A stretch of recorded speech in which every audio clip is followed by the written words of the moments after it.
Claudia here from Create with Claudia, and today I'm presenting the fourth block in my Create with Claudia Mystery Quilt Along for 2020. So far we've done a 9-patch, we've done a half square triangle, and we've done a friendship star, and this month we're doing the Sawtooth Star. It's a fun, again, a traditional block. I'm keeping with traditional blocks for this quilt along.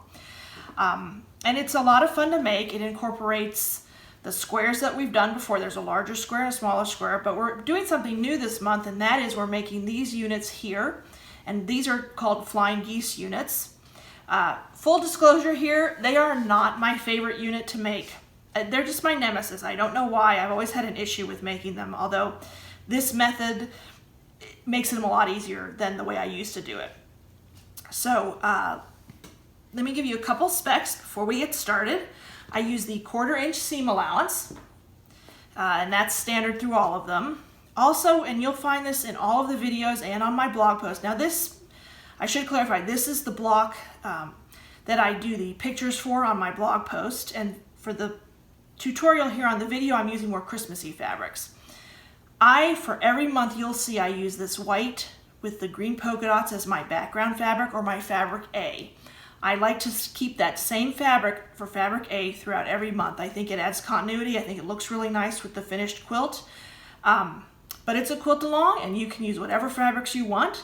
I just personally liked that same background fabric, and you'll find that as well on my video tutorial. So this month, we're actually only going to make 2 blocks like we did last month, just 2 of these Sawtooth Stars, and they will measure 6.5 inches square when finished. So let's get started with the tutorial. For fabric A, and again, like I said with the other one, I use this sort of beige gold tone.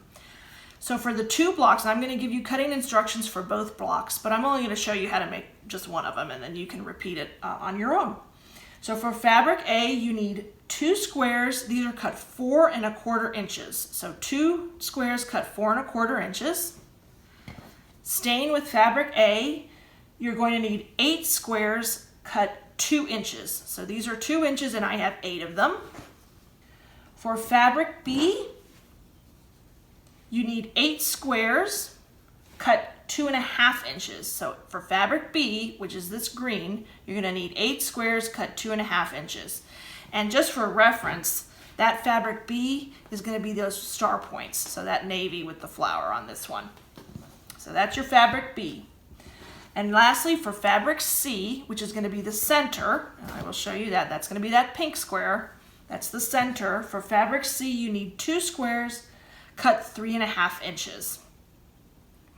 Okay, so those are your cutting instructions for both blocks. So let's show you how to make that block.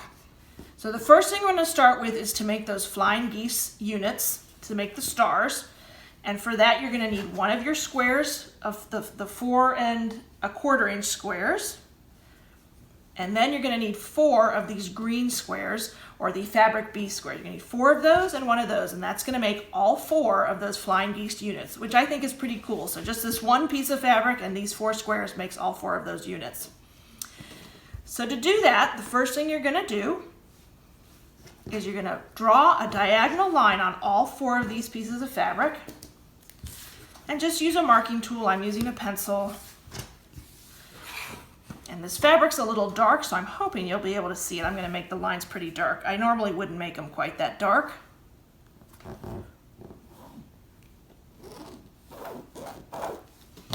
So there you go. There's my diagonal line. That's going to be my sewing guide, and I'm going to sew on each side of that line. I am not going to sew down that line. So I'm going to go ahead and do that on the other 3 squares of green fabric. Okay, so I've drawn the diagonal line on all 4 of those squares. So at this point, we just need 2 of them, and we need our bigger square. So you're going to lay this larger square right side facing up, and you're going to lay this one of the green squares in one corner. You're going to line that up nice and even, like so. Pat it down so they sort of stick together a little bit, and you can see the diagonal line is pointing in towards the center. And then you're going to take a second block and line it up on the opposite corner.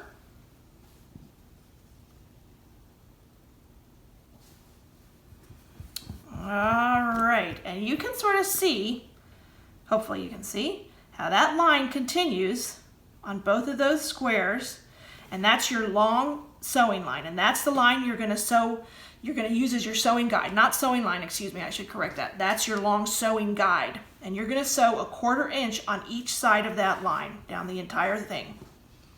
Now I'm going to pin. It's up to you if you want to pin or not. I don't always pin, it depends, but for this I'll go ahead and pin, that way it doesn't shift.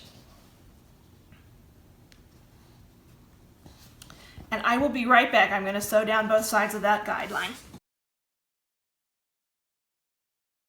Okay, so here we have it. It's sort of hard to see. Maybe you can see, but unfortunately that green, the back of the green fabric blends right in with that the gray thread I'm using. But I have sewn 1/4 inch along each side of that the drawn line that I drew earlier. And I'm going to trim those threads away, and then what we're going to do is we're going to cut this in half. So you're going to, then this is where you do use that drawn line as your guide, and you're going to take your rotary cutter, line it up along that line you drew earlier, and we're going to cut it in half. Like so. So you're going to have 2 units like that. And let me just trim these threads because they're going to drive me crazy if I don't.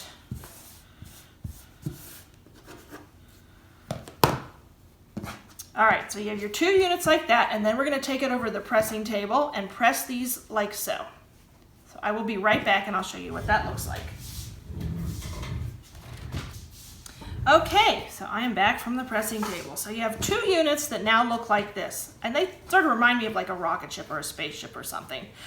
And now we need to add these other 2 green squares that we drew the diagonal lines on earlier. So we're going to start with one of them, and this time you're going to place it like so. Line up that corner, and you're going to center that just like so, with the diagonal line pointing that way. Okay?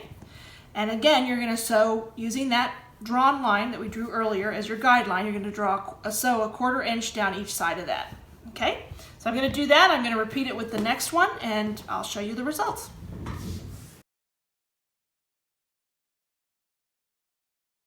All right, so here we have it. I've sewn down both sides again. I apologize, it's really hard to see, but you can sort of see there's my 2 seams along that drawn line. And I'm yet again going to take that rotary cutter and the ruler and cut down on the drawn line, the line that I drew earlier. And there's my other one. So I've done 2 of them.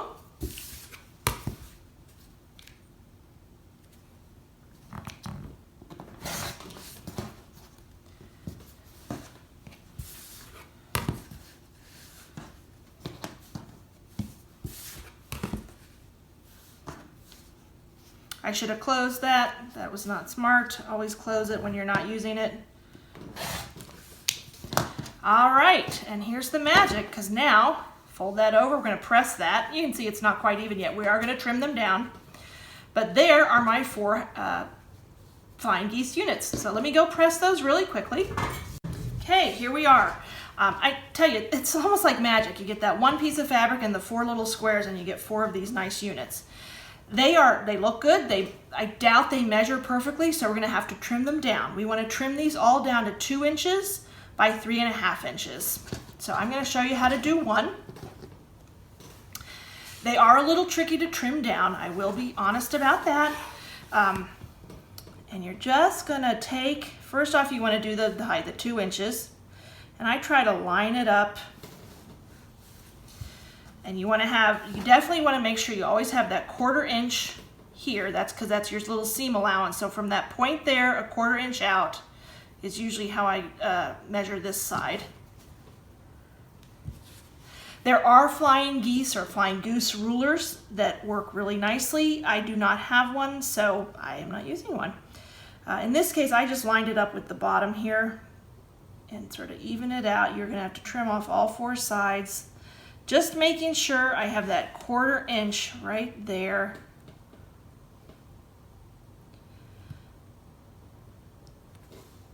If you have a better method of doing flying geese, more power to you. I found this I don't remember even where I learned this quite a few years ago, and it changed my life with respect to flying geese. All right, so you're going to trim that edge, then you're going to measure your 2 inches like so. Fingers crossed. Just sort of clean it up a little bit. Doesn't need a whole lot of cleanup. And then the 3.5. So what I do is I put that little point right where half of 3.5 inches is. So that's 1 1 3/4. Gosh, I do my math here real quick. So you're gonna line it up, line up your 1 3/4. And see, you don't even need a lot of trim up here. In fact, it's a little small. Oopsie. A little short, but that's okay. Well, there we go. Oop. Let's see. So in this case, I only really need to trim off the edges a little bit to get that 3.5 inches.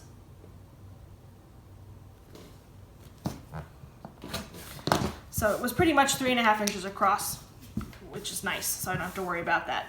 So I'm going to go ahead and trim up the rest of these, and then we will put the block together. All right, these are all trimmed up and ready to go. So now we just need to assemble this block. So you're going to take one of your squares of square C, and that's your center block. All right, and then you're going to put these around the side, the edges, like so, like so. And then you're going to need 4 of those smaller fabric A squares. I think they're 2 inches. You need 4 of those, and those are going to be your cornerstones, like so. And then we're ready to piece this block together. And I'm going to sew these individual rows first, and I'll show you where we go from there.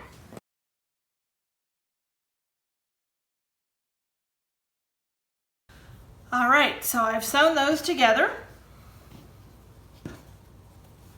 like so. And then we're ready to add this one right here, this piece here, and I will do that, and then we're going to sew the whole block together.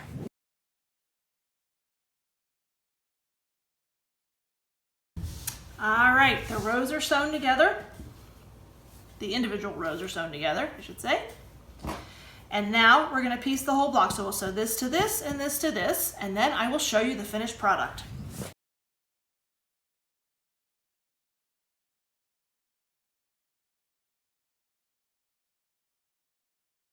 Okay, ta-da! There you have your Sawtooth Star block. I love the way it turned out. I'm happy with my color combo. And that's all there is to it. Now I'm going to go ahead and do another one when the camera is off, so I can finish these 2 blocks for this month. This was the April quilt block for the Create with Claudia 2020 Mystery Quilt Along. Next month we're doing something else that's fun and traditional. Here's the one again for my photos for the blog, and then this is the one for the video tutorial. I hope you join me next month. Again, check out my website if you're interested in joining along on the mystery quilt for more information. Thanks so much for watching, and have a great day.